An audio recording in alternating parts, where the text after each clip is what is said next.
Where's the fun in waiting? Play sit and go tournaments 24/7 only on Ace 2-3.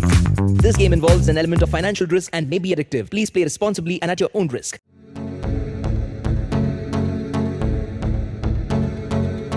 देश में जानलेवा corona virus के मामलों में कुछ दिनों से राहत मिल रही थी।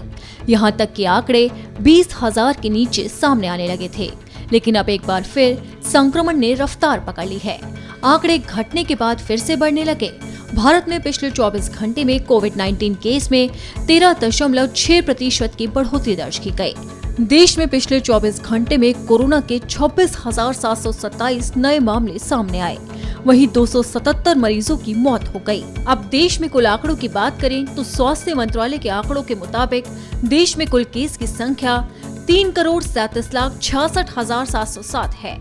वहीं स्वस्थ होने वाले मरीजों की कुल संख्या 3,30,43,144 है, जबकि इस महामारी की वजह से अब तक 4,48,339 लोग अपना दम तोड़ चुके हैं।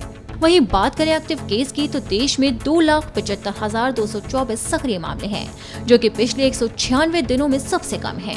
कोरोना के रिकवरी रेट की बात करें तो ये दर 97.86% है, जो कि पिछले मार्च से अब तक सबसे अधिक है। वहीं वीकली पॉजिटिविटी रेट 1.70% है, जो कि पिछले 98 दिनों से 3% से नीचे बनी हुई है।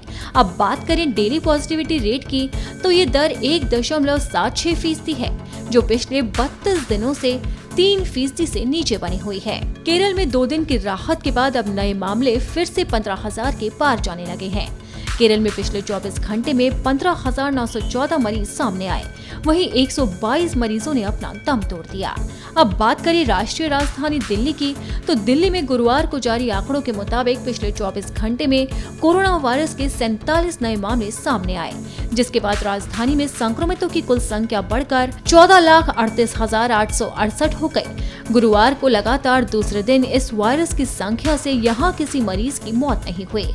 वहीं मृतकों की कुल संख्या 25,087 है। राजधानी दिल्ली में कोरोना वायरस महामारी के मद्देनजर सार्वजनिक जगहों पर छठ पूजा आयोजित करने पर रोक लगा दी गई। DDMA ने इस संबंध में औपचारिक आदेश जारी किया। आदेश में सार्वजनिक स्थानों, ग्राउंड, मंदिर और घाटों पर छठ पूजा आयोजित करने पर पाबंदी लगाई गई।